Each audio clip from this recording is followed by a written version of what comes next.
Hey everybody, it is me, JoeWhisperJoe, and I have a new video for you using the YouTube Capture app for the first time. So we'll see how this goes. It's going to be kind of unusual because everything will be included. It will just be one raw take, but if it goes well, this may be something for me to use more often in the future. The video I have for you today comes courtesy of the wonderful, sweet, ever fantastic and funny Harley, aka the ASMR Circus, and if you are unfamiliar with her and her output, I will put a link to her channel in the description box below, and you should definitely go check that out because she is awesome and she has lots of awesome stuff on there, as do the people that I am actually going to tag for this as well. Even though she's probably already been tagged a gazillion times, I am going to tag the River Whisper because she's she, and that makes sense. I'm also going to tag JoeWhisperJoe, who has awesome taste in music, but not enough videos. I don't know why. So Joe, you're tagged, and that means you have to make the video. I'm also going to tag Groovy Sleep Sounds, I think is how you put it together. Again, the thing will be down there. I think it's how it is. Again, she's got an amazing taste in music, and she puts out some great content as well. And AliSongbirdWhispers as well, who I miss very much so, and I haven't spoken to in far too long. So yeah, those are the people that I'm going to tag. As I said before, check in the description box to have a link to their channel and what have you, and yeah, but in the meantime, let's crack on with these questions. Number one is the Beatles or the Stones, which is a pretty hard question to start with, I'll be honest. I do love a lot of the Stones material, but I gotta give it to the Beatles, simply because, you know, they made a lot of innovations, they had some great material themselves. I like the fact that they were willing to experiment and try different things. Granted, not everything worked, but hey, who doesn't love someone who's willing to try something weird and unique to try? And besides, you have different phases of the Beatles. I mean, you have Cabin Club Beatles, you have super trippy, weird suit-wearing psychedelic Beatles, you have coming to an end, let's all grow facial hair beards. What? Oh, see, now this is the problem with doing it on Capture. Now that ligament of bizarre wordage is going to be included. Yeah, the phase where they all just grew facial hair beards and said, hey, we're going to finish things. So yeah, no, the Beatles, I think, in that one. Number two might be a little bit harder, actually. Pink Floyd or Led Zeppelin. Again, for the reasons why I picked the Beatles, are part of the reasons why I picked the Beatles in the first question. Pink Floyd did a lot of wonderful experimentation, did a lot of innovation for music, in particular music in its recorded format. And again, they also had some great stuff. Animals, The Wall, obviously, Dark Side of the Moon. But I gotta go with Led Zeppelin. I gotta go with the other side for this one, simply because Zepp have had an affiliation with me for years and years and years. When I first started to branch out into my own music taste, they were very much a catalyst in me finding other bands and artists and learning about music from that era. So yeah, they have a sort of personal pride of place for me. So for that reason, and it's close, it's very close, but I'm going to go with Zepp. First album you ever bought. I want to predicate this by saying the first album I ever had was Michael Jackson's Thriller on cassette tape, which I think gives me a great start in my musical journey. However, the first album I ever bought of my own conscience, my own free will, and with my own money was the greatest hits of 2 Unlimited. For those who are unfamiliar with Two Unlimited. They were a sort of crossover pop act with the sort of pop culture phenomenon of rave in the early 90s. And they lay somewhere between the two. You're probably familiar with at least... No, I'm not even going to sing it. There's No Limit. But they had other tracks as well, which evidently, as a younger person, I liked significantly. So there you go. That's slightly embarrassing, but hey. Number 4, favourite album of all time, which is a question I simply cannot answer because there's just too many. Too many amazing albums, too many albums that some may not consider some of the greatest but have personal meaning to me. For those who are long-term viewers of my channel, you'll know that Heartbreaker by Ryan Adams is a personal favourite, but there's a bunch of others, and that question is just way too broad to answer, so I'm going to cheat, and I'm going to just pass on that one because I can't answer it. Sorry. Number 5, do you play any instruments? I do. I play them, well, I think I play them moderately well, to okay, to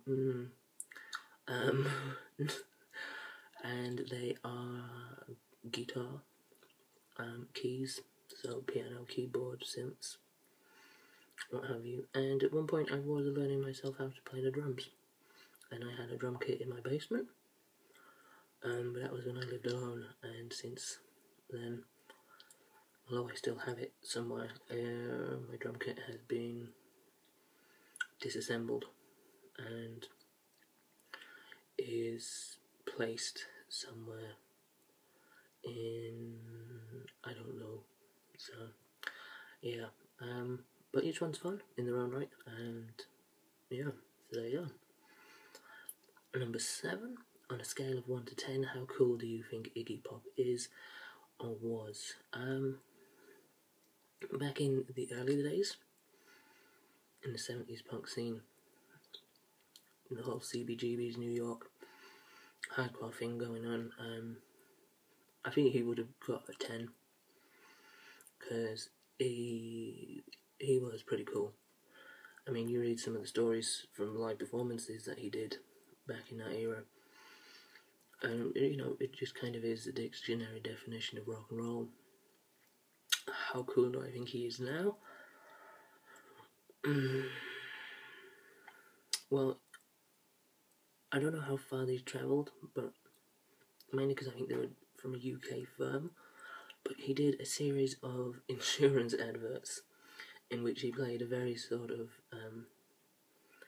caricature version of himself alongside a doll of himself who was even more of a caricature of himself, which was very sort of strange, very kind of lame, to be honest, and kind of cringy. And so that definitely saw him lose a couple of points. But then again, I have to remember he was in Coffee and Cigarettes by Jim Jarmusch with Tom Waits as well. So anybody that has done a film with Jim Jarmusch, for starters, and done a scene with Tom Waits, that gives him another couple of cool points. So I'm going to say he's around about 8. That was a real over-analysis of Iggy Pop, sorry. Number 8, if you had to be a groupie / roadie of any band, who would it be? Ali, who tagged me, the ASMR Circus, made a really good point. I wouldn't want to be a roadie because there's just too much work involved. Far too much work. I've helped with small festivals before, small performances, and even that was just annoying. So, roadies out of the equation. Which I guess leaves groupie. And for that, I'm going to get in my time machine and go back to the 60s, and I would be a groupie for the band The Shangri-Las. Number 9, when did you last air guitar? And I'm not saying this to be cool, because what I'm going to say is equally just as uncool or even worse, but I don't air guitar. I am more fond of air bass now. So if I'm listening to some, I don't know, Earth, Wind or Fire, some Kindness, some Chic, some Penguin Prison perhaps, I will just get into the groove. Boom, boom, boom. Air bass. All day, every day. Number 10, when did you last dance on your own like an idiot? Far too long ago. Far too long ago, and that needs rectified. There's nothing more than I love than a bit of dancing on my own. Usually in the middle of the night in my kitchen. So maybe tonight's the night. If I'm lucky. I don't know. Number 11, on a scale of 1 to 10, how good a dancer are you? I don't know. I'm going to say maybe a 7. We'll go with 7, we'll be modest. Number 12, on a scale of 1 to 10, how good a dancer do you think you are when wasted? Well, it's been a long time. It's been like 6-7 years. So I'm having to dip into the vault of memories. I would say, if I'm being honest, when wasted or drunk, I probably thought I was like a plus 30. I thought like it was 13, 14 in my head. But in reality, I was probably a -4. So, I don't know, maybe somewhere in the middle of those. I don't know, maybe it's in the minus. Could probably be. 13, best gig you've ever been to. That's a hard one because I've been to a lot of gigs, a lot of memorable gigs. It's kind of a toss-up between Morrissey's Homecoming Manchester gig in 2000 and something, just before he released Joe at the Quarry, a secret gig that just happened instead of a supposed DJ set from Carl Barat and his band at the time, who I don't know if they're still together or not, Dirty Pretty Things, or a really small intimate gig by Regina Spektor, which was breathtaking because I think there must have been about 50-60 people in there tops. So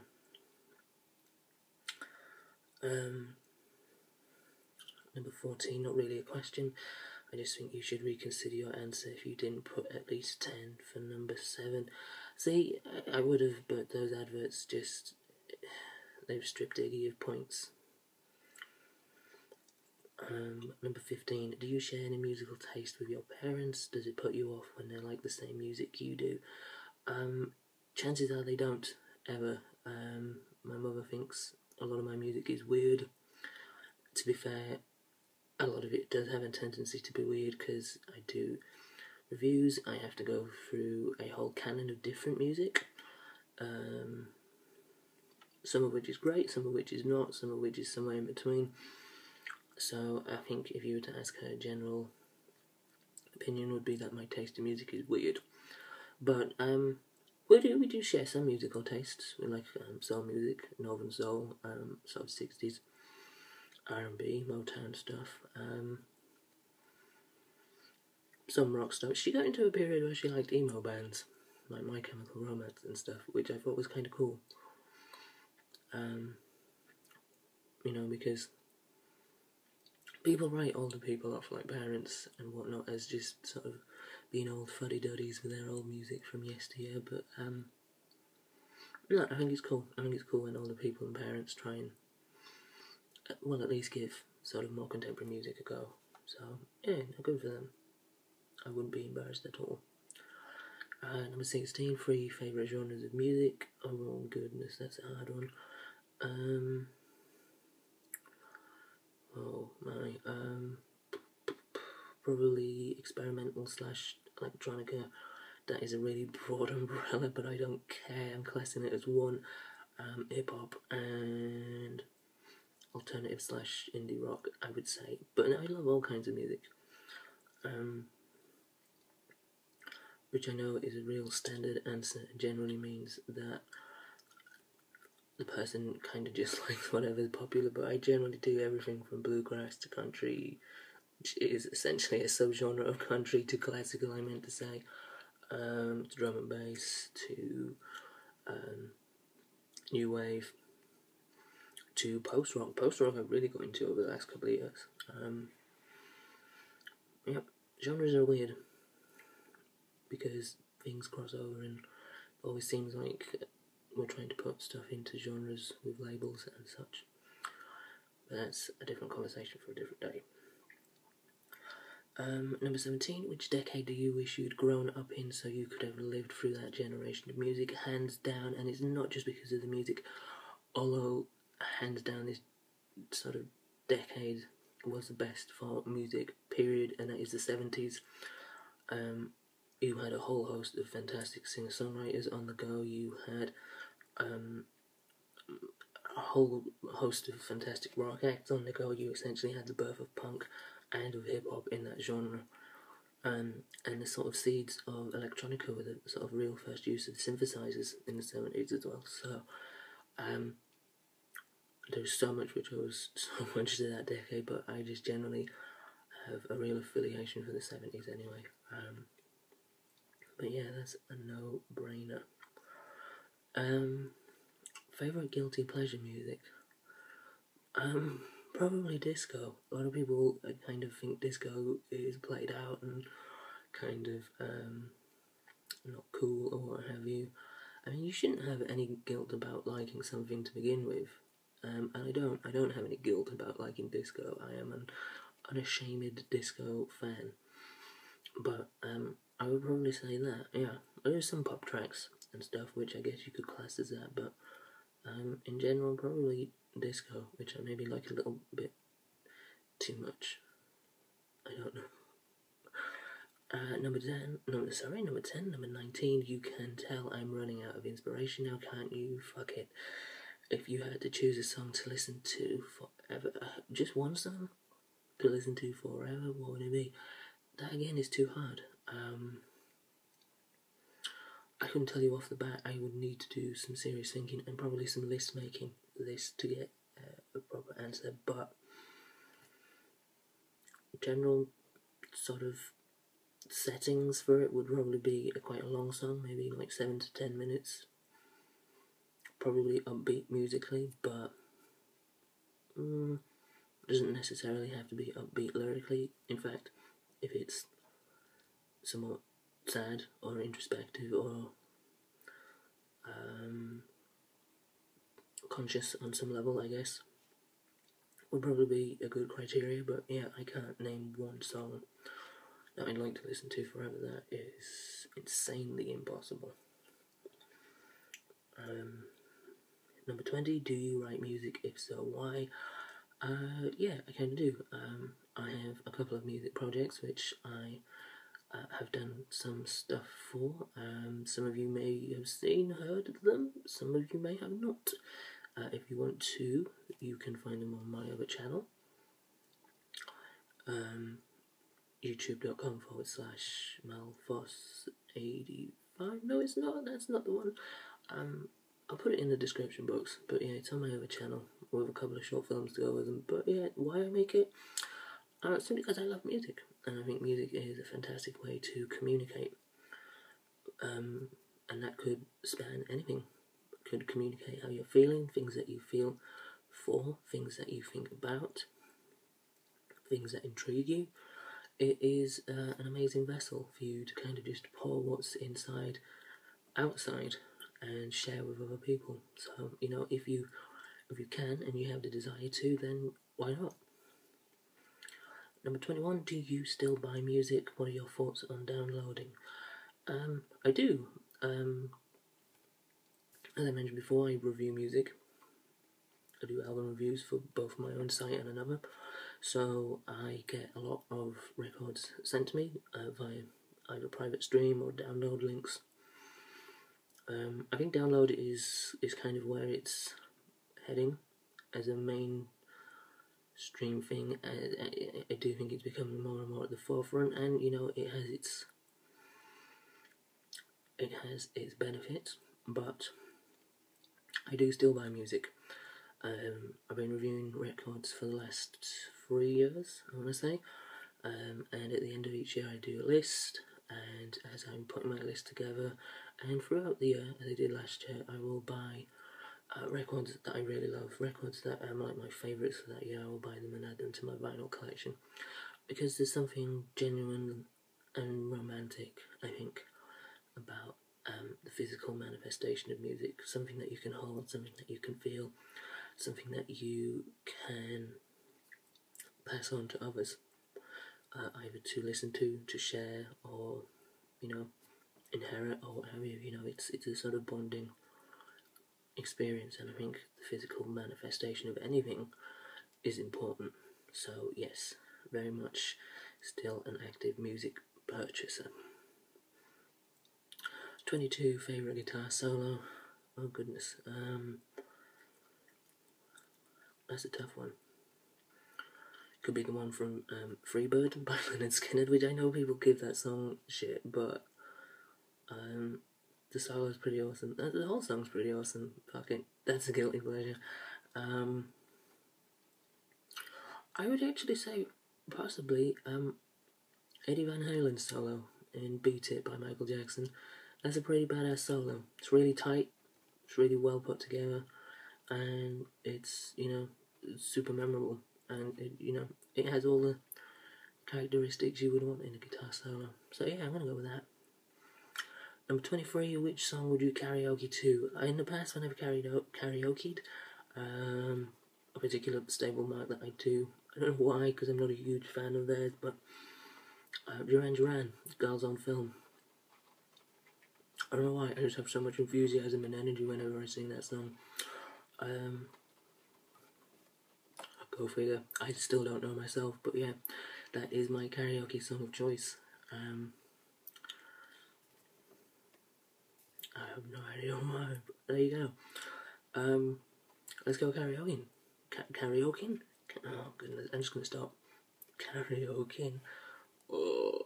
Anyway, there you go, that was my music tag, using YouTube Capture app. So there you go. If you've been tagged, or even if you haven't, and you want to have a go at this, do so, because there's some interesting questions here, and I'd like to hear your responses. And if you are going to do a response video, tag it to this one as a response video, and that will be cool. I have some other stuff in the making, on the way, kind of thing, but I never want to promise. It's just going to be low key stuff like this, as I've mentioned. I just unfortunately don't really have time to do long videos or original content created videos, but you know, that's that. This is a video. You've been lovely, and I hope that you've liked this.